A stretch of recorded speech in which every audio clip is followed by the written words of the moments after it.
It's empty, Gale.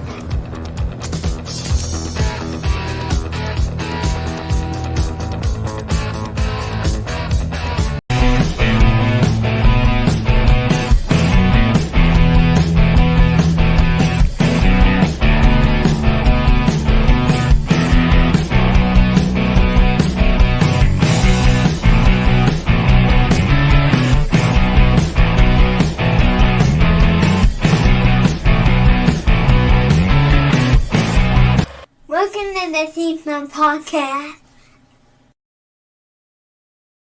Welcome, everybody, to the Scene Snobs Podcast. We are back again for another all-new fun episode of the podcast. I am your host, Mick, and as you may see, my co-pilot tonight is actually my good friend, born in West Philadelphia, Mr. Sir Sturdy himself. You are very first princess tonight, and I love you know what's funny you say that is I did slap a Chris before, so it's saying. And he is kind of a comedian. Yeah. I love it, dude. I love the look. You look good. And you got your street trash shirt. Oh, listen, you know what it was we talked for whatever reason. No, you asked me if I've seen this before, and I was like, yeah. I was like, I actually have a shirt. I have the Blu-ray. I wore the shirt for you, honestly. I really did. I love it. I don't remember I don't know how this movie came up in combo when it did, but it did. Dude, I think it's great. I think Street Trash is a fun movie. People check it out if you're horror fans. Of course, the man, Sir Sturdy, comes in and usually he's basically a host at this point whenever he wants to join in. But he has a great show himself, and you need to check it out because tonight it's on at 8, and you're going to want to see it. Horror with Sir Sturdy podcast. Of course, that's Tuesdays and Thursdays during Sturdoween. You're going to want to check that out. And then, of course, Friday nights, Sturdovision, midnights, baby. But he does a watch party before. This week, Death Proof. I hope you're going to be there for it. Sturdy, you want to let the people know anything else before we get started? Yeah, really quick. No Friday show this week. The Friday show is gone to November like Wyclef, just because it's all revamping it a little bit, and just to kind of because I'm doing 2 shows a week plus popcorn and pints. But yes, actually, so we're Evil Death Trap tonight, part 2 on Thursday. But for all you Wizarding World Harry Potter fans, popcorn and pints, we are diving right in to that this weekend. We're starting with Fantastic Beasts and going all the way through all the Harry Potter films, and it's gonna be a good time. It's gonna be a fun time, and I hope you're all there to enjoy it with us. Yeah, and yours truly will be there to add some lack of expertise, so make sure you join in for that. And I got to tell you guys this: be ready for this. Mm-hmm. You guys are going to start listening to Popcorn and Pints a lot more because there's going to be a special character. And we came up with a special thing over there that you guys are going to talk about. You guys are going to want to tune in for that and check it out because it's going to be fun. It is. And we want it to stick like the Miyagi line. We haven't done the Miyagi line in so long, but I would definitely, I don't know if I would put either of these movies tonight on the Miyagi, above the Miyagi line for me. Good movies. And we'll get into all that, but oh yeah, I would. Especially one of them. But we'll talk more about that when we review them, which will be a spoiler review of both Speak No Evil from 2022 and the new remake that just came out from 2024, starring James McAvoy. So we'll be talking about that and more. I want to thank the sponsor of this video. Thank you so much, Sticker Mule. You guys are awesome. Go check out the link below. They're giving $10 off their first order, so go check them out. I got stickers. I ordered my stickers from there. They're all awesome. Got a whole bunch of keychains with the Scene Snobs on there, which is so much nicer. And I will tell you, also, I do want to gush over one other sponsor of ours real quick. StubHub, which is also linked down below if you need tickets for anything. Mary and I were talking about going to see a show, and I can't believe I'm saying this to you, but 2 comedians that we really like, Martin Short and Steve Martin, are going to be in the area soon. What, you hate white men with white hair? old white men that with aren't. red hair. Wait. I don't hate. It's just they're not. Those Steve Martin's not funny. Neither is the other one, Leslie.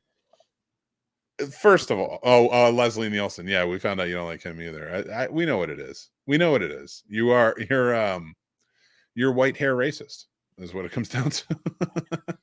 I gotta find some white hair people that are funny. I'm sure there's some. We'll figure it out. I'm gonna keep a lookout. I appreciate that. But I do think Steve Martin and Leslie Nielsen are very funny, and rest in peace, Leslie Nielsen. But so I was looking for tickets, and I realized it's like a long commercial, but essentially I went on StubHub, looked for it, and they had what I always wish everybody has, and some may, but I've never seen it. But StubHub had it today, and I loved it. It's the view from the seats you choose. So like how it's going to look, all the seats in front of you and everything else. I was like, this is amazing. I need this. StubHub is doing it right, and that's why I love them. So go check out StubHub. That's where I buy my tickets from. Link down below. Let them know Snobs sent you. Also, Sticker Mule. They're awesome too. So, guys, here we go. Are we ready? It's going to be quite the mystery tonight. It's our true crime episode. And the true crime we're talking about tonight, did he do it? I might even change the name of, of this episode to Did He Do It? Just Christ. I love it. But no, we're just talking about Diddy and the fact that he was arrested and denied bail and on so many charges. I can't even find them all listed. There's a lot. There's a lot of them. So I wanted to get you. So since we're talking about crime tonight, we're going to be talking about our favorite detectives and the movies and such. What do you think about all this? This is bonkers, right? I mean, it's one of those things where like you wish it wasn't real, and I don't mean as far as him getting arrested. Well, yes, him getting arrested, but also him doing all that disgusting stuff to people. Because it's like we were just talking about this before we went live. Just growing up, listening to his music, listen to the music that he was involved with, which is a ton of amazing music, and then just like seeing the music videos and seeing certain things, seeing certain shows and other stuff that you just like, this looks cool, this is like a fun time, like I want to do this. And not even necessarily in the music way, but just like being around the things and all the fun stuff you've seen, and then you grow up and you just like you realize that it's not what it seems, and he did a lot of dirty fucked up shit to people. Like a lot of disgusting stuff to people. And the video alone that we seen of Cassie right there alone should have had him locked up, in my opinion, because that's just disgusting. You shouldn't, and I'm going to say this, man or woman, you shouldn't put your hands on anybody. You shouldn't hit anybody. You shouldn't do that to a woman, but you shouldn't stomp a man out like that either. That's disgusting. There's no reason for it. It's just, at that point, you are just trying to establish like some sort of dominance. And you're just, but like not even in a sporting way, like you say about animals, predator and prey, like when they're establishing dominance, it's a natural sense. This is you just being a prick, like. But I mean, and for them when they do it, like that's just a part of their nature. That's just like, listen, this is how we're gonna do it. Now, listen, I'm the leader, you're second in command, and so on and so forth, or whatever the case may be. With him, that was a normal thing. That was like a normal day to him. Yeah, I know. In a towel too. Like, first of all, when I get a towel that fits me, I'm not running anywhere in it. You have to be dedicated to run in a towel. Like you have to be enraged, and I'm not saying it's justified by any means or anything. Oh, hell no. You have to be that disgusting of a human being to get that enraged to do that. But like I can't even fathom having like, if you screamed fire when I got out of the shower, I would be like, I would get back in the shower and hope for the best. Like, well, like, I got water. Am I good? Open a window. Like, is this all right? I'm not running. Sounds like someone wants to get saved by a fireman. First, that just hurts. All right. I can save myself from the fire. I'm saying, listen, if I'm in a pair of shorts, I'll run. You know? But we already said you're in the shower and you don't want to run, so you're just waiting for some big, strong brute to come save you and carry you out in front of your wife and kids. You're all holding him in his arm. He's all holding you in your arms. You're like this, all smiling and stuff. What do you think this is? And then that song's playing in your head. I can't think of that song. You know that song when someone's getting carried? One of those love songs. Officer and a Gentleman. I know exactly the one you're thinking about. Yep. Love lifts us up. Yeah. Oh my God. Jeez, I put on I take his helmet off and I put it on. And he's like swatting me away. Tell you to stop. You're singing. You're singing. You think it's in your head, but you're just singing the song off key. I just imagine myself doing that. Oh my And God. what would make it even funnier if Mary was like this? Not this again. Like It's again. just them outside, the house burning, and me, like my dog running around the yard. God forbid, I hope it never happens. But and then just me in his arms, just going, lifts us up where we.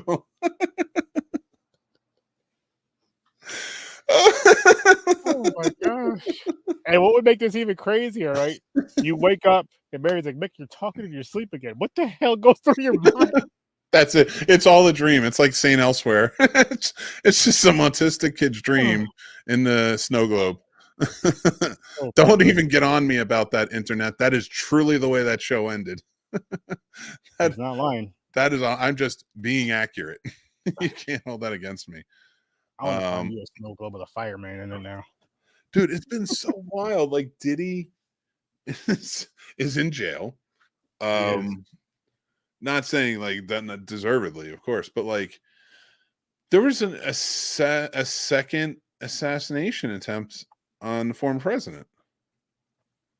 It's insanity to me. Like, first of all, people, stop trying to kill other people. It's crazy. It's insane. It's insane. I don't care what you think. That's not how this works. Stop going back to that weird paradox of like, if we travel back in time and kill Hitler when he was a kid, would we save everyone? It's like, what? Stop. All right, we can't do that. So stop trying to do it now, because you don't know what you're doing, and it's terrible. Like I don't want to live in a world like that. Like we're America. We should not be having this type of violent politics in our country. This is what you see from dictatorships. You know, he's right. He's right. Craziness. So there's a lot of crimes. As we're talking about, there's a truck. Yeah, there really is, and it's just we'll see what happens. I wonder if it's going to be televised once the whole trial goes down, or is that something that they'll kind of? There's no. Unless the judge has integrity, and I'm talking like true to form integrity, and locks out the media, there's no way you're keeping the media out of there. This is going to be like as big as the OJ trial, and I'll even put it up there. The Menendez brothers was a huge trial, if you remember that. You might have been a little too young for that. I don't know if you remember that. I don't, but my father told me about that. Actually, he told me about it when we I was young. I don't remember how old I was, but watching an episode of The Fresh Prince, because they made a reference to it, and then he explained to me what it was. And from then on, I laughed at that part harder because I understood the reference. Yeah. The situation is not funny, people. I wasn't laughing at the situation, but just Oh, I got it. No, I definitely understood what you're saying. But like, yeah, it's like when you get you're in on the joke now. You understand like what they're referencing.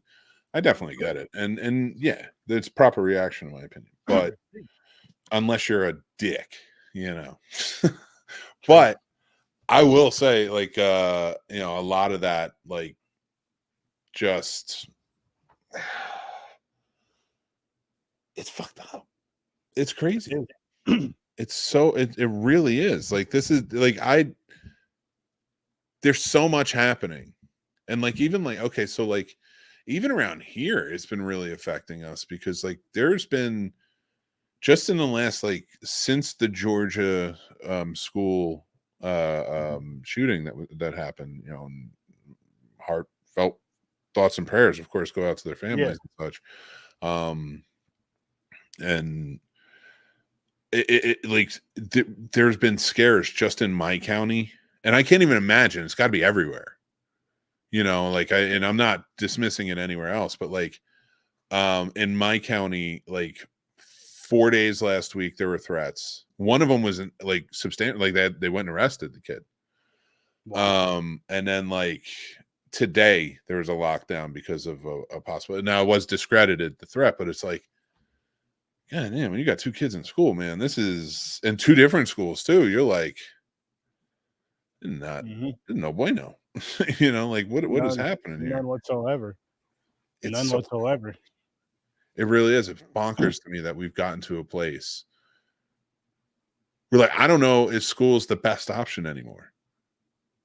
It almost seems like it's not, man, and it's sad to say because it's not everybody can homeschool. Not everybody can afford to. Not everybody can. I mean, shit. Most of America has to work. Most of the world has to work to make a living. Not everybody has the money to where, say, just one person can work and somebody can stay home and homeschool. I don't even know how that shit works, but you know what I'm saying? Like that's expensive. That's a lot. Oh hell yeah, and it is, and like nobody can really pull something like that off, easily unless like you're pulling some stuff in. So it's not an easy thing to decide, but like how do you like? It's so bonkers, and I'm not saying any one thing or the other, and I'm not trying to make this a political statement about like, okay, we need to do this, or it's about this, or it's about this. I'm just talking about like, can we all agree as human beings that we want to? Okay, can all good people agree? Because you can't count on bad people. You can't count on the people who hurt children, of course, for any reason. So like, can we agree as good people, like we don't want to hurt children, we want to make sure that they're taken care of, right? So make sure they're safe. What are we doing? Like, let's do that. You know what's crazy about this too, man? And like, it's sad and it sucks to say this, right? We have to put more protection. I mean, if you're going to keep sending kids to school, you have to put more protection on the schools. I mean, you put all these protection on these dumbass government buildings and these politicians that don't deserve it, in my opinion, over our children. Why don't these? I mean, and again, it sucks. It shouldn't have to be like this, but now it's time to the point. Put metal detectors in every school. I think that's starting to too. If it's going to make it safer, do it. Yeah, and that's what's so funny to me is because why not? Because there have been so many schools. Now, I did not go to a school that had metal detectors. Now, I mean, I know they're in. I was in Catholic school for all those years. Yeah, I was gonna say not all, but I know they're in a lot of like inner city schools. They have no problem throwing them in the urban schools, so throw them in the ones where the shots are really firing, and that's in the suburb schools. Yeah. Let's stop trying to sweep shit under the rug and trying to make it look like a rich versus poor thing when it comes to stuff, especially our children, because that's what it kind of makes it look. You know what I mean? In a sense, I'm not even putting on a race thing because people in those neighborhoods that go to those schools with the metal detectors, that's all different races. They just happen to live in that neighborhood. Yeah, and if they have them, they should have. Like, why not? Why not do anything you can to protect these kids? That's the most important thing you can do.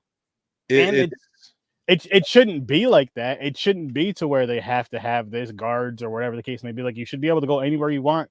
You should be able to go to school, get an education, and feel safe and be safe. And same thing with going to work and all this, that, and the third. But obviously, the most dangerous thing, it seems, maybe not the most dangerous, I don't want to say it like that, but this stuff with the school shootings, this should have been nipped in the bud years ago. After the very first one, there should have never been a second one. But they happen in America all the time. There's some we probably don't even hear about, because I don't hear about every single one of them. Yeah. Or at least where someone brings a gun to school. That should not be happening. Yes, I know it starts at home, but it's also like something should be preventive at the school as well. So that way, if someone does have I understand schools have lockdown and all this other stuff now, but you need something to prevent the things from getting in the school. Yeah, and I don't understand where, like, listen, it's hard enough. Like, teachers get paid pretty much nothing, and yeah, that's bad. It's disturbing. It's disturbingly so, and they have to put out even more money throughout the year for supplies to the school. Why? Why doesn't the school supply the supplies for that? Yep. What other job do you have to go to? Like, I work in an office, right? If I had to print something out, I'm not going to bring ink to my job, am I? So why the fuck does the teacher have to buy pencils and all this other shit for the classroom to teach? That's stupid. The school should be supplying that. All One way or state another. buildings, federal buildings, everything. All They of get it's all their supplied. supplies. All Their supplies. Why aren't schools doing the same? If they're funded that way, Or why aren't schools doing the same? yeah, if they're funding that way, and if they're not, these big businesses, hey, what? Help these schools out. You billionaires, you got all this money. Start putting money into these schools. Start putting money into these kids. You think somebody like Amazon wants to do that? Hell, and I'm not saying they don't. I'm not saying there's not some charity that they're writing off or whatever and doing it. Whatever. Okay, let's be real. You donating to charity versus like me donating to charity, that's a drop in the bucket for you. Mm-hmm. Whereas like if I'm donating to charity, that means something. Like it's really coming out of your pocket. It's really going to affect like yeah. I got to make sure I can afford before I can even donate. I have to make sure I have the extra money, whatever I'm going to donate, and I can afford to do that. Because I have to take care of home first. That's always going to be first. But I always want to help.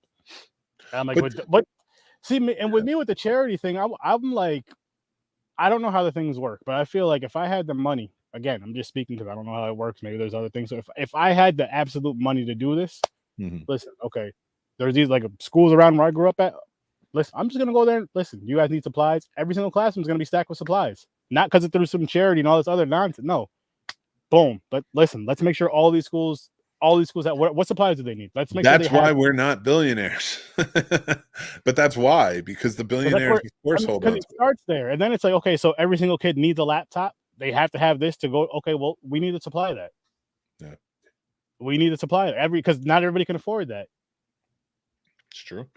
Well, I don't want to go off on that tangent. Like when we were talking about, a lot of the stuff that's kind of been going off, and you're absolutely right. And my point, like with the teachers and stuff like that, is like with the protection in schools, and that's hard enough. Like things that like those type of events are hard enough for police to handle. So, and they're not even, and right now, technically in schools, the teachers and the faculty are the first responders to helping these kids. Sometimes the kids are the first responders. Like sometimes helping each other. Like it's bonkers that it's like that, and the truly criminal. I don't like, I don't have any answers. I'm never gonna have answers. When we talk about this stuff, we're getting a little serious about it, and I don't want to. I want to take it to a fun place, but it's hard to do with this topic.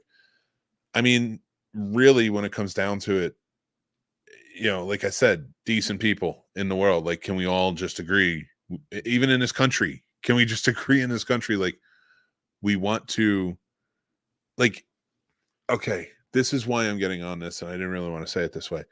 Why am I watching a presidential debate where I heard a former president, now trying to become the next president, fight about their eating pets in Ohio?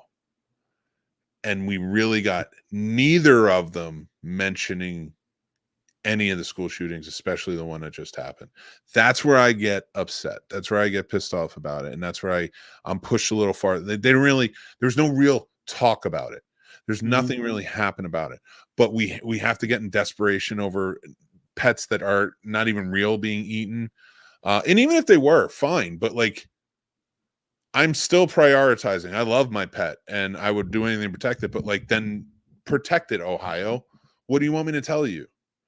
Like, I would fiercely protect my dog if somebody was coming to do that. Do the same if that's the case. Like, it's like screaming at a chair. It's like Clint Eastwood screaming at the chair that Obama wasn't sitting in. So like, I realize when I'm saying to Ohio, protect yourselves from this thing that's not happening. He's talking to you, Jason. You represent Ohio. One Ohioan in particular. Listen, that's the only one I personally know from Ohio. So you represent Ohio for us. I know a few. I know a bunch from Ohio, actually. Lovely people. So I figure Ohio is one of the better states. I'm going for me. I'm going for what I know, Mick. And so you have a few different sources. I have one. For Jersey, I have a couple sources, like you, my cousin, a couple cousins. I heard Ohio is home to Blood Lake. Probably is. Oh God. Well, anyway, let's stop worrying about the pets, start worrying about the kids. Let's just worry about them both. Let's just worry about them both and take care of them both. I don't understand why it has to be one or the other, or just bickering and fighting. Here's a solution, people. Be nicer. Just be nice. It's easy.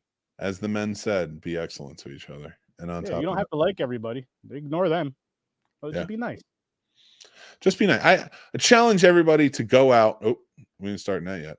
I challenge everybody to go out. We're starting in a second, though. That's going to be a bitch. So, challenge everybody to go out and say one nice thing on any comment on anything. Just say something nice. Please. There you go. Encourage somebody or just, like, what's up? Let's get this 5 takeaways movie detectives started. Our top 5 movie detectives. You ready, Sturdy? Yes, sir. I thought this would be a fun one, especially considering I've got my Beekman's World camera angle going. Batman? Yeah, like it's anybody's listening to the podcast has no idea what I'm saying, but I love you. I'll take a picture of it when I'm done, so that way I can post it. Like I'm in my Batman mode. There you go. So top 5 movie detectives. I thought this would be a fun one. Let's kick it around. I'm gonna have you kick us off with your number 5. What's your number 5 movie detective? Clarice Starling. Ooh, good one. I contemplated her for my list. I haven't seen the movie in years, so I'm not gonna pretend like I did. I already told you what I did. I had to look up a list of detectives because I'm the horror guy, as you know. As Mick said, that's my thing. I'm horror, and so I'm like, what movies have I seen? And it just didn't snap at me like this. I had to look it up, and I found a few. But yeah, her. It's my first one. Very nice. I like it. All right. My number 5 is Brendan from the movie Brick. It was a Rian Johnson film that came out in 2005. And actually, one of the stars Joseph Gordon-Levitt. It's a film noir set in a high school.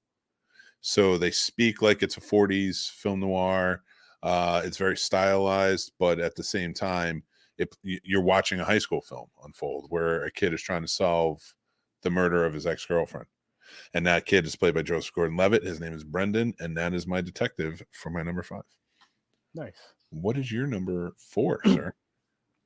John McClane, Die Hard. Ooh, solid choice, sir. So what's funny about Die Hard, people? Yes, 30 did see that one time. It was because of my other show. Because the other show, we reviewed it for a Christmas episode, and what a ride that was. What a ride that was. And it's like there's certain movies that I am kind of happy that I'm just within the past few years and in the near future watching for the first time. Those gems that people love from back in the day, because especially reviewing them like on the pod and all that, because the conversation is just so freaking fun. Yeah. It's that much more fun because you get to see my excitement, and I love it when someone else watches a certain movie that I love and they're watching it for the first time, or that I just really enjoy or whatever, and they're watching it for the first time and then we're talking about it. Oh, it's so fun. I get jealous of that at times. I will tell you, that's a great choice. I love that. I didn't even think about it. I think my number 4 on the list, just to kind of compare, is Eddie Valiant from Who Framed Roger Rabbit. I almost put him. Oh yeah, I almost put him.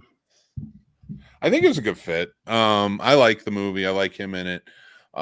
It's actually funny because I think I've told this story on the show before. I might have, and I don't know if I told you. So if I did, forgive me, but I'm telling it again for anybody who may find out now. The script for Who Framed Roger Rabbit was originally the 3rd script in a long line, in the line of, it was a trilogy. It was called the I think it was like the Public Works trilogy or something like that. In the Chinatown, The Two Jakes, and then it would have been the script for Who Framed Roger, which ultimately became Who Framed Roger Rabbit, which dealt with very similar theme in the transit system, the trolley versus, what they're trying to do with the buses, and kind of take over a town and take over a section of town and stuff like that in LA. Yeah. So they took the script once The Two Jakes didn't do well, which is a good movie if anybody has checked it out. It's a sequel to Chinatown, very good, directed by Jack Nicholson too. So that it was a pretty good movie, but like if they had done this, like I'm glad they went this way with it, and I think it worked well in Who Framed Roger Rabbit. And I loved Eddie Valiant, a character by Bob Haskins, but essentially he's sort of in a weird way supposed to be JJ Giddies from Chinatown and the Two Jakes. So that's kind of sort of a cool connection, even though I didn't put JJ Giddies on my list. I'm so long-winded. I need to stop being. That was good though. That was good. Thank you. I do want, before I tell you my next one, I do want to about that movie. Eddie Murphy that was supposed to originally do that role, or he was offered that role first, right? I wouldn't, like, if you told me, like, if somebody said that or something, like Eddie Murphy was originally offered the role as like trivia, I would believe it. That was a pretty big vehicle. I feel like, and I'm not even making this up, I swear I watched something recently with him saying that, and like after the fact, he was like, I should have did that role, and I'm just like picturing him in that role because he was like me with a cartoon rat and just the anime. It didn't make sense to him at the time. I think Eddie Murphy would work well in a Looney Tunes movie. Oh yes, I think he could pull it off really well if you just let Eddie Murphy be Eddie Murphy. You have to let him be Eddie Murphy. Yeah. So, yes. It'd be interesting for sure. Yeah. But speaking of Eddie Murphy, Axel Foley. That's a great one. He missed on my list, but that's your number 3, right? Yeah. My number 3 is Virgil Tibbs from In the Heat of the Night. So it's played by Sidney Poitier. If you haven't had a chance to check out either one of these movies, Beverly Hills Cop or In the Heat of the Night, you absolutely should. It's fantastic. What's your number 2? RoboCop. That's a good one. It's a good one. But again, he was on that list, and I even questioned. I was like, "Is he considered a detective?" I was like, "Because I haven't seen the movie in a few years, so I didn't really remember." And you said it qualifies. I'm like, "Okay, I had to put him on here." It's solid. It's a solid pull. All right. My number 2 on the list. That's where we're at too, right? So Shaft. I knew you were John Shaft. I had to. We talked about it earlier. I freaking love Shaft. We were talking about Shaft being your dad. I started the conversation. You were just like, "That would be so fucking cool." That would be cool. That'd be, and it would. I'd kind of understand my proclivity for leather jackets more. So I love it. I'm all about it. I love Shaft. So that's my number 2 for hardcore number 2. I love it. Speeding Through. What's your number 1? Mike Lowry. Bad Boys. Mike Lowry. Bad Boys. I like it. I actually went with a team because you can't solve it without all of them. And that is the Team of Mystery Inc. for my number 1. The Scooby team, baby. The Scooby gang. Good one. They're my favorite because they're spooky adventures. I never even thought of that. I love it. I was only thinking, and I know they have a live action movie. I was only thinking of live action movies, and the Scooby-Doo movie didn't even think about it. But I actually like the cartoons way better than the movies. In fairness, though, they have 48 movies, and only a few of them, maybe 4 or 5 of them, are live action. Oh, so, I didn't even know. Because a lot of those they made a lot of animated movies that came out straight to video. I didn't even know that. I just seen a lot. I just remember seeing the cartoon. I probably seen some of the movies, just didn't even. Maybe I don't remember. But that's a good one. I have one honorable mention, and it's Dick Tracy. Part of it is because of the name. I mean, Dick and Tracy. Never mind. I remember seeing that movie back in the day as a kid in the early 90s. It came out in 1990, and I have never seen it since. I do want to watch it again, I think.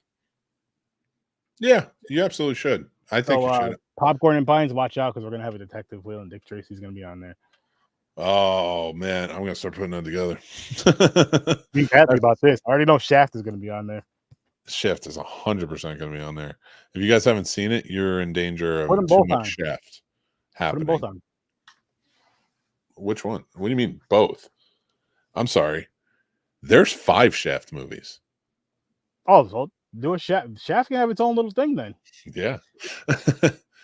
we could do a little Godzilla franchise thing for just Shaft. We could have fun with that. But that's our 5 detectives, and we thank you guys for watching. Let us know what your 5 detectives are. You can let us know in the comments, or you can head over to our Discord. Best way to do that is to join up on our Patreon. That's how you get invited in.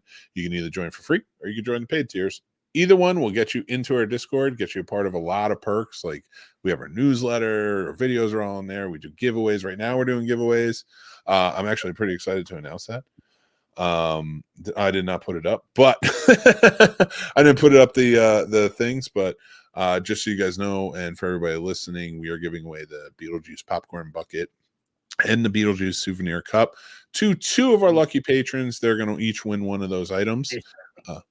Yeah, it's going to be exciting, man. I'm super excited. Yeah. So, and we're going to do that on our Halloween show. We'll do that. Oh no, we're doing it on Halloween. We're going to kick it off right before Sturdy's show. We'll pick the 2 winners. So if you guys want to be invited, you just got to follow over on right here on Patreon.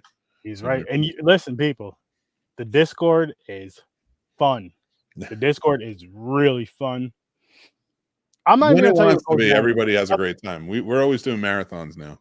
Yes. Lots of marathons and stuff. You guys are going to want to join it just for that alone. Because sometimes I host them. And you guys know how I am. And this guy up here hosts them. We have a few hosts. And we have a great time in there. You guys are going to want to. Just that alone is fun. I was in there Saturday morning. I went in there and I just watched music videos and or I watched I did music videos and I think like cartoons or something or like commercials or something. It was just a lot of fun. And then like before that, like I was sitting in there, I just watched Evil all day. I was watching the TV show Evil. So I just had like a marathon of that. And then I did some movies and I did Friday the 13th too on Friday the 13th. Ooh, yes. So having a good time. So you come into Discord, you come hang out, but you got to be a part of the Patreon. It's the best way to get joined up. So head over to the Patreon, follow for free, or join one of the pay tiers.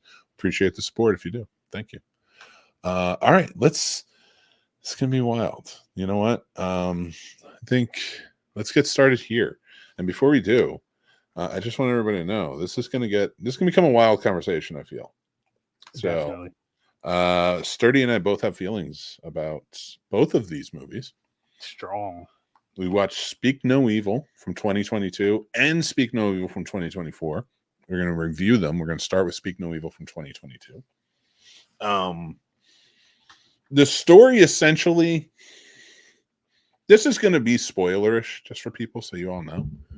Mm-hmm. So if you don't mind, too bad. No. Let me put that up so everybody sees. So I took a gummy. Nice. Get myself prepared for your show. So I'm gonna prep after we're done with this one. More. Well, I want to get started on talking about Speak No Evil from 2022. The story is basically a family, a husband, wife, and their daughter, young daughter, about I'd say 8 or 9, maybe 10. They're out on vacation in Tuscany. Just kind of traveling around. They meet they're Danish. They meet another Danish couple. No, Danish met a Dutch couple. Dutch couple. That's right. They go. Yeah. Okay. Sorry. They're Dutch. So the Danish go out and they meet a Dutch couple while on vacation. They become friendly, hang out. The Dutch couple invites the Danish couple to their house for the long weekend. They go. Things become sinister. Start becoming very unsettling. It becomes a story of like almost control in a way, and how far people are willing to go to keep being polite and to keep being, like extreme politeness or extreme, like almost like kindness, like almost afraid to offend anybody. That's sort of the through line to this movie, both movies really. Yeah. And they both, just so you know, are very wildly different endings. One is the Danish version, and the 2024 version is the American version, starring James McAvoy in the sinister role. So to kind of kick it off with this one came out in 2022, as we were talking about. It was directed by what was his name? Let me pull it up again so that way I have it. I had it and then I lost it. So Christian Taftrup is what I'm going to say. And then the main stars of it are Morten Buren, Citacel CM Koch. They play Born and Louise, who are the couple who have the young daughter, who meet like Patrick and Karen, who are the characters who are sinister in this one. It's a wild ride. So to kind of kick it off, this is a horror. They're horror movies. Yes, they are horror and horrific, in the sense of what goes on. But they're really good movies. Straightforward. It's humanistic. You know, like the threat is humanistic. It's not like this big, like, okay, supernatural elements to it or any monstrous elements. Well, there are monstrous elements. Jesus. Well, yes. Let's just dive in. Let's just dive into this one. Because monsters in the sense of people, not monster in the sense of a monster that you're thinking of, like the monster under your bed. So, yeah, monster in your bed, monster in the closet. Nah, this is a real life monster, human beings. Jesus, this is my second watch of this movie. It pissed me off just as much as the first. This is Sturdy's first watch. I'm gonna give our ratings now. I gave it a 2.5. You gave it a 4.5. And you know what's funny, Mick? What? I'm ready. That's a 5 for me. This movie's a 5 for me. So and the reason why, oh, sorry, go ahead.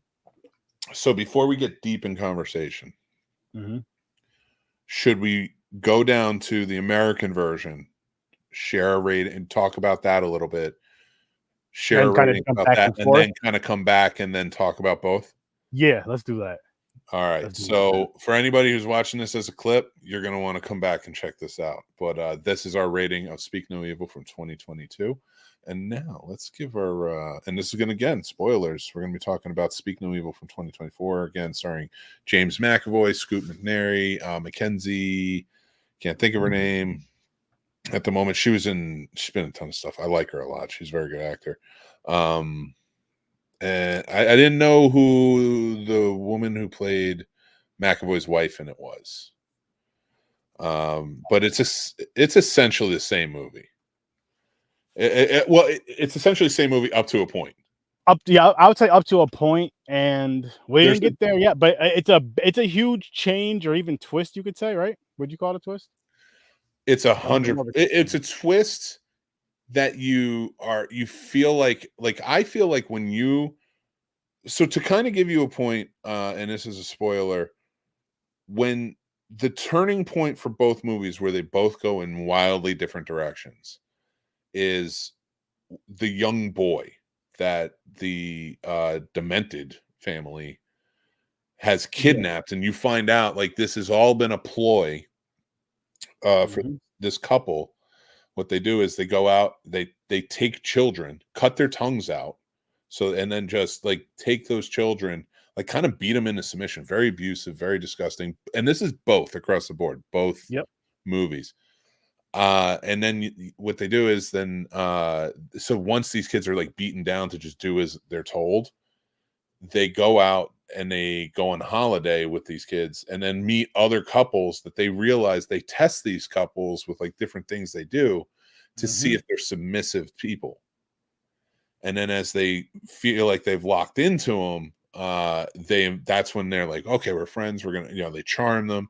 Then they invite them out to their house. And that's when they set that couple up to get killed, steal all their stuff, and then take their child and kill the previous child. It's demented, messed up. But again, that's the story. They both take wildly different paths in the way they end. Honestly, a difference with that too is though with the two is with the American version, they'll kill off the family and kill off the kids or whatever, and just take the new kid. With the other one, remember they were selling the kid to a whole different family. Yeah. Well, this one Actually, they were. Well, no. Well, yeah. This one they were. Well, no. Not the girl. Well, they had the girl in the end. No, they gave her to a different family. Oh, remember the guy that came and grabbed her? The other guy who's doing came and grabbed her out of the car, and he left and took off with her, and she was driving off with another family. Yes. So, like, completely. First off, we'll get to that reaction. Let's finish up this one real quick. It is. I just want to give our ratings for this one, and then we can get started on both movies, because I'm like trying not to say too much until we're comparing and contrasting. Okay. We both gave 3.5 out of this one. I really liked it. I liked it more than the original, and I'll get to why in a second, because the original pissed me off. Naturally, it's what it was meant to do, but it was too unbelievable for me. But anyway, I'll get there. So that's our ratings for Speak No Evil 2024, 3.5 each. All right. I realize this is disjointed, but the turning point for each movie is when you discover the kid, who the kid is. The boy that they with. It's Abel in the original movie, and it's Ant in the American in the American version. And which he's wearing a football shirt, and they're in England. Like he's wearing essentially a Giants jersey, and they're in England. It's like, come on. It's like, let's be real. Let's be real. Really quick, can we speak on that and something that I found strange? Well, let me finish. I just want to finish the point because I've been trying to get this out. That's the turning point for each movie, because you find Abel, like the father Bjorn in the movie, who's the submissive jerk off one. They both are actually. He finds Abel dead in a pond where they killed his parents. Yep. And then and where I thought they did a better job in the American version, as they're trying to pull out because like this whole big abusive scene just happened and they're like disgusted by this family. They're in their car pulling out and they realize they're getting away from trouble. And he looks and the father looks back and he sees him throw the kid into this pond, knowing he can't swim. So he stops. He's like, he stops the car and then goes back. And he tells them to go. He's like, you go, I'm going back to get him. And they goes back and get him. And that's when the tables are sort of turned on the family. Okay. I'm sorry. I know I cut you off. I just wanted to put that point out there. No, you're good. You're good. My only thing was, I was just going to say with Ant real quick, with his jersey, he was wearing that every day. And the one family, they didn't say it. Like everybody else had different clothes but him. Nobody said a thing about it. But not just that, he wore that every day, but he was wearing it in the picture. If I'm correct, remember when he was showing the pictures of him with his family. I thought he was wearing that same shirt. He may have been. It's so weird. So like, let's pick these apart a bit. I really want to get into them. So we get these two movies that are wildly different. So the way it ends, I'll just go over so that way we can just go point by point. The way the original 2022 version ends, Bjorn finds Abel's dead body while he goes back to the house to try and get her stuffed animal, his daughter's stuffed animal. She's like super compulsive about it. They're very babying to her and such. So her anxiety goes up if she doesn't have it. It's like a very safety blanket sort of thing for her. I know. At some point, you just got to be like, they're murdering people. We have to go. You have to be a parent. Yeah. You just got to deal. And like, I'm watching this and like, so he realizes he sees the kid dead. He goes through hell trying to get back to his family who's stranded on the side of the road, gets picked up by the family, or no, meets with the father, Patrick, and they're on that beach. And he's like, I got your family, like, you know, basically I got your family in the car. Get in the car, you do everything I say. He's like crying, like this Bjorn character. He's like losing his shit. He gets in the car. They're just driving with him for a while, like telling the kid, like the little girl feels like very uneasy. The mother's and like the guy's like, shut up. You know, he's like being real, like mean to her and such, real aggressive, like to the point where like, I just want to keep hitting this guy. And he's in the I'm going to get fuming during this. Bjorn is in the passenger. Her father is in the passenger seat listening to this man. First of all, you have your family in this situation. Yep. And you're listening to this man like berate your kid, berate your wife, tell him to shut up, and you're doing nothing. Gonna piss you off all over for that one. But then you get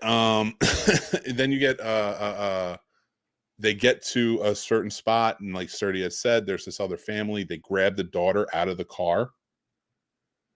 And no, before that though, remember when they cut the daughter's tongue out right in front of the parents. Right in front of the parents. Right in front of the parents. Basically what happened, the dad tried but didn't try hard. He didn't even try hard. He just did a little bullshit. Then he got punched up a couple times and just stopped. And his wife got I'm sorry. There's no punching you can do to me that's going to make me okay with what's going on. First of all, I'm not getting in that car. I'm strangling you. I'm strangling you. Because if I'm strangling you to death, your wife's getting out of that car. When she gets out of that car and you're dead, I'm going to murder her next, and then my family's gone. I will do anything I can. Like, I don't care. Yeah. I'm sorry. Like, that's how mad this movie made me. There's no job though, man. And that right there is what I enjoyed about it, is because it gave me that emotion. It gave me that, like, it gave you that sense of, like, how the hell are you a parent? How are you a husband? How are you a wife? All that, and let all this go down. Because yes, you could put it on the husband, but it's like the wife is the number 2 in position. If she sees he's not stepping up, you need to step the fuck, at the very least, for your fucking child. She started to later in the movie, but there was a lot of things. Did she? Like, she talked back because she was like kind of oblivious to what was going on. But she was at least saying something. Dude, first of all, if my kid is in bed with you're naked, like, he was naked in that bed with with the daughter. Yes. Like, I'm gone. And yeah, I don't feel bad about it. First of all, I'm gone after I've whooped your ass all up and down your own home. Well, you remember though, Bjorn didn't go in. He was sleeping. The mother went in there and found the daughter was in the room. I don't think she told him. I thought she did tell him, because they did say something in the American version. So I did just rewatch the 2022 version. I thought she did at least say, and he's just such a pussy in the movie. And I don't care. Like, say whatever you want. I don't mind sensitive, but this is beyond sensitive. You should be mad. If you are like this in life, and this actually exists, I feel so bad for you. I feel horrible for you, because you need to figure it out. If you let this happen, and you let this happen to people you care about, because you're just weak, because this isn't politeness. This isn't kindness. No. This is weakness. And there's a difference. There's one thing where you fight, and you may lose your life, and you tried. Yeah. But to just sit there, there's no other response. That's the thing. Like, yeah, there's fight or flight. Yes, there's other natural, instinctual reactions we have physically, but there is never because at the end, they force the couple to undress after their daughter's tongue was cut out and taken right in front of them, taken away, gone. Yeah, they don't know where they're going. And we had this conversation behind the scenes, because we were talking about this movie for the past few days. Again, if it would never get that far, but if it gets that far, why would I even listen to you? You just took everything from me. So now I'm going to try my best to take everything from you. And if I can, it's not, but like, and even if, like, you're saying this isn't us, so we wouldn't understand this type of reaction, it's still not a real reaction. You wouldn't let them take you after they just took your daughter. Your daughter's gone. Again, your daughter's gone. They cut her tongue out and took her from you, and she's gone. So your only option is to fucking kill them and to go find your daughter at any means necessary. Even though you let her I'm not even going to get into that, but like, now you're in a quarry. They drove you to a quarry. They don't have guns. There's no guns on them. They have nothing.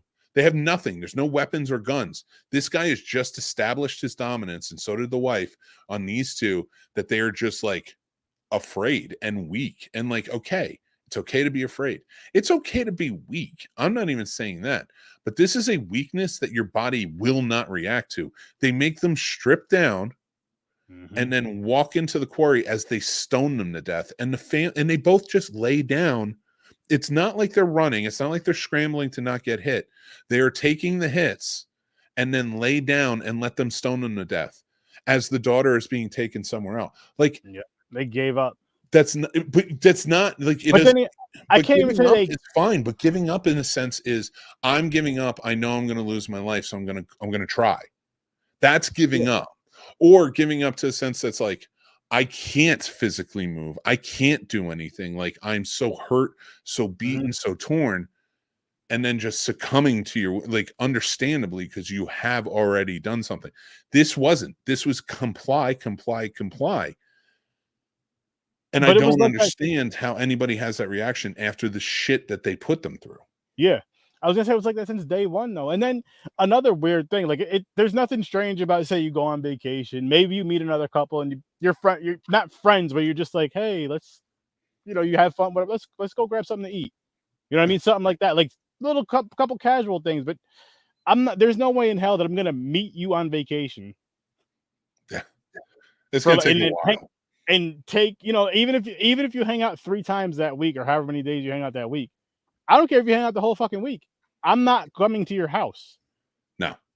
And that's why I think I like the American version so much more, because we just railed on the other one. So for 2024, because we're kind of rounding out the show, the 2024 version ends very American. They go back, like I said, they do comply a lot. They keep going back. There's sort of challenges. That's what I like about the wife character, the American. I can't think of her name at the moment, but like, but you know what too though was the parents did step up at a turning point, but the kid, the boy too, was also like the boy too. Yes, the boy was. That was a very American reaction. Like, I'm not gonna let this happen. The boy is the hero of this film. 100%. And that's what I want to touch down on before we move on or do anything else. So it ends with, so the ending where the turning point is here, instead of him going back to get the doll, they went back to get the doll. He bitched them out more. He made him climb a ladder, get the doll. Like, they really just screw with this family. Mackenzie Davis, that's her name in a character who plays the Scoot McNairy's wife, the American wife in it, does a great job the entire time of almost challenging McAvoy's challenges. He won't. Scoot McNairy's character won't. He just does everything. He's like complying until it's time to not comply. Until it, like, literally, like, it's a visceral reaction. He has to do something. He has to fight or it's over. And again, I can take flight in a movie. I can take fight in a movie. If, like, they were running around, like, maybe they got all the way naked, but as soon as that first rock hit, they were like, we have to run. And like, they just couldn't help. Like, she got hit in the head, maybe died, and then like he went back to fight and they killed him. That's a more believable story. Or like they just caught them. Or I mean, you could say that or like if they made it look better or more believable, I guess when they're getting stoned, like say if she got hit in the head first, got knocked down, he just was like, you know what? I give up. I'm at least gonna shield her. Yeah. Then I get that as well. But again, I still like that one better. I still like her better, but and the cool part about all of it is with the American version for me that I really liked was the stoning. They did pay it off because the young boy aunt who was trying to warn the kids, warn them the whole time, as being real dismissive and being just really fighting back. And like, McAvoy is so terrifying in this movie.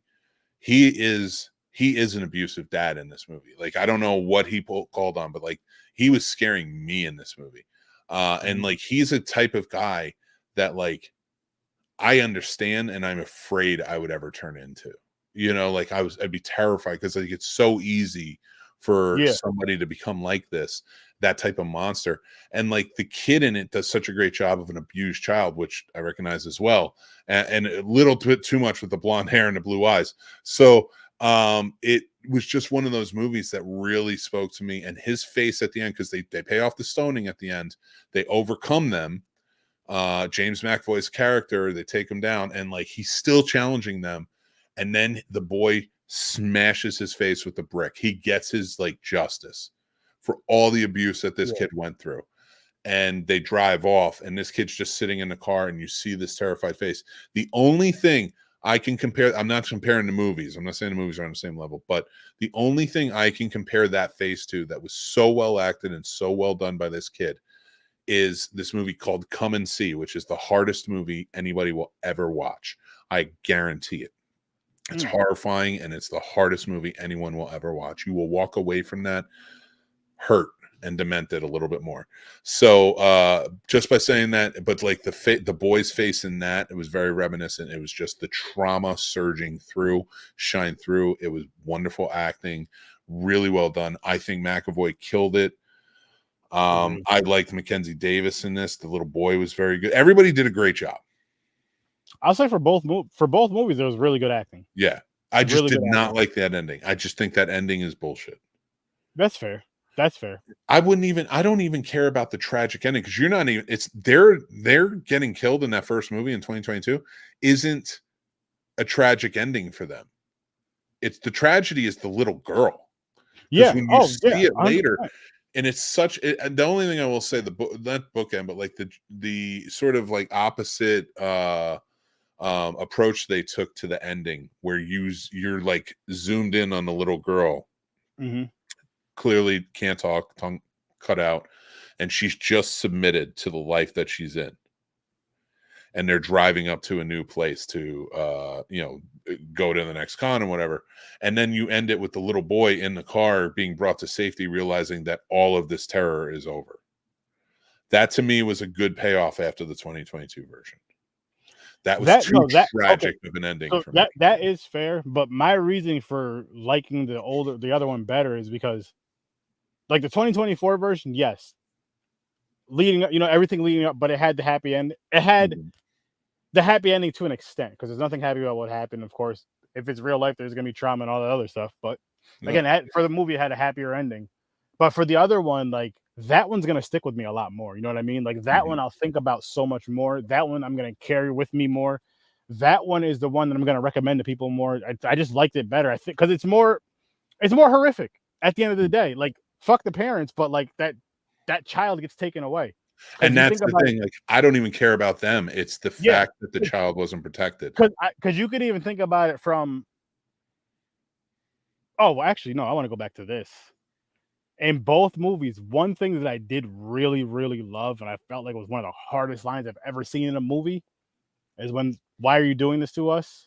Because you let me. Not because I can, not because you're home, not because you were here, because you let me." And that he said that was some cold shit. And they delivered both those lines, and they both did it effectively. But that 2022 version, the fact that it's after the daughter's tongue getting cut off, the daughter getting taken, all that, and they're stripped down nude, they're officially at the end of this journey. They're gonna die. Like, there's no way you think you get out of this, because they've just made you strip down in a quarry by yourselves at night. What's gonna happen, right? Yeah. So, and the fact that the first thing you want to know is, and like, you're right, that line was delivered perfectly in that movie. And it pisses me off even more, because it's like, because you did let him.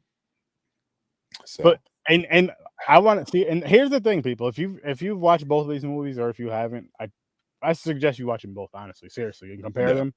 But think about, like, if a week later, 2 weeks later, a month later, which one are you still thinking about? You're gonna be thinking about that one that really left that bigger impact. Like, I mean, for me at least. But that's the beautiful thing about it. I get it, but I'm also coming from the perspective of James McAvoy. Really reminded me; it was very familiar, and it scared me. So that stuck with me quite a bit, because even like the other dad did too. The other dad, the guy who played Patrick, because he was Patty in that movie, McAvoy. But then Patrick, the Dutch dude in when he goes into the kid's room at night and he's screaming at him, he's like, "Stop crying!" And yelling. That's happened to me. And when I listen to that, I'm like jumping like that. But what drives me nuts is that's the dad that kid would turn into McAvoy. So that's where I see like a correlation in this movie. That's the dad that would turn. The kid would turn up to be McAvoy, and that's what scares me. It's just that generational. It feels so familiar and stuff like that. So like these movies are really well done. I do think you should watch both for both perspectives. I don't think anybody should write off the American version as just American version, and like, not at all. I think it's well done. I think it's well acted. Both of them. And I think they just take different routes. And I do think that an American version would end like this. I'm sorry, and this isn't, I do love fucking America, but whatever. Like, and I'll say it, but I don't think an American. This is a Straw Dogs ending, and I like this remake. And Straw Dogs, great movie too, if you haven't seen. But yeah, that's my stance. I mean, I'll tell you like this, people. My revenge in this type of situation would be go watch I Saw the Devil. See the end of that movie. Yeah, well, I do watch Straw Dogs too. If you do like this movie, watch both those movies. Both those movies are very good for what we're talking about here. Disgusting, because that one, right? Because honestly, I don't want to spoil it, but just saying what happens in the beginning of I Saw the Devil, and then the way that it ends, that revenge is sweet. It is. It's so good. All right, let's move on. So we're finishing out the show, guys, because we're going to be getting a sturdy show. But we have an all-new mixed movie pick. That's right, from 1963. I chose To Kill a Mockingbird. If you haven't read it, it's a great book. If you haven't watched it, it's a great movie. Atticus Finch, played by Gregory Peck in the movie, is the epitome of character and integrity. He plays a Southern lawyer who takes up a case where a black man is falsely accused of beating and raping a white woman in the South. And it becomes very vicious towards him. But Atticus Finch stands up. And it's kind of like a Time to Kill in that instance where, like, you know, to associate a little bit with a newer movie people may have seen, where he takes up the case. And there's also a lot of story about Atticus and his life and like his kids. And it's a movie about tolerance. It's a movie about showing compassion and care and love for your fellow man rather than attacking or being vicious or cruel or disgusting. Great themes in the book, great themes in the movie, and very well acted. We are going to be doing tomorrow or Thursday should be coming out a brand new classic film review on To Kill a Mockingbird with more information about the movie and behind the scenes. So go check that out. But I want to thank my wonderful guest tonight, Mr. Sir Sturdy himself. Yes, Go check out the Harvester Sturdy podcast coming up next. You're definitely going to want to follow. I can't wait. It's going to be a really good time. We're talking about a movie called Evil Dead Trap. And then part 2 will be talked about on Thursday, like I said. And you're going to want to join up on his Discord so you can watch the Blackwell Ghost 3 tomorrow night. I can't wait to check it out. 8 o'clock Eastern time. And I got to say this. Listen, I have a foreign correspondent on my show. Thanks to this gentleman right above me, right here. You're going to want to tune in just for him alone, because this guy he's very, very knowledgeable. And I really appreciate his friendship. I really appreciate his knowledge. Shout out to you, Trevor, because it's just so cool. When I'm down here, it's just so cool when you find other people that are interested in things that you are, and including like the really weird, strange, crazy shit. Like that's the guy to go to. And for him to not only have that, but then to have the knowledge of like these other cultures and know how to just pronounce it, the respect he has for him, that's so dope. So big shout out to you. Yeah. And Trevor is awesome. Go check him out on Ambassador Radio and Media. Troy Hill's joining in too. Troy Hill Talks usually joins in, so you can check him out as well. But I will say this, he's absolutely right. And you can go check Trevor out. We did 16 weeks. There's a 16-part series here on the Scene Snobs channel where we talked about every Godzilla movie and the TV series and everything else. So go check that out. You can check out Trevor. He's very smart too. You can check out Trevor on Harvester Sturdy. I want to say thank you to my guest, Harvester Sturdy, coming in and co-hosting with me. Paul is on location. He is working. Good luck, Paul. We love you, buddy. We hope you're having a great time, man. It's so fun. He is working as a PA on Bloody Summer Camp 2. We wish him all the best. And guys, but until next time, next week, we're going to be talking about book adaptations in the movies. We're going to have a really good time with that one, so make sure to join in for it. We're going to talk about it for Stephen King's birthday. I'm Mick Manhattan from the Scene Snobs. I want to say thank you guys so much for joining in. Remember, join up over at the Patreon, get you into the Discord, get you a lot more other stuff where you're part of the channel even more. We're going to be moving behind the Patreon with our live shows after the 5th anniversary coming up in October. So you're going to want to check that out and be a part of it. So make sure you just follow over there. That will be for the free members as well. So can't wait to be a part of it with you guys. Thank you again. Remember to join us, Snob Nation. We love movies. So remember, and I fucked it up, but it's live, so it's okay. So I'll go with it. We love movies, and we know you do too. So join us, Snob Nation. That's the saying. Remember to be kind, remember to be kind, stay classy, and take care of yourselves. And talk to you soon.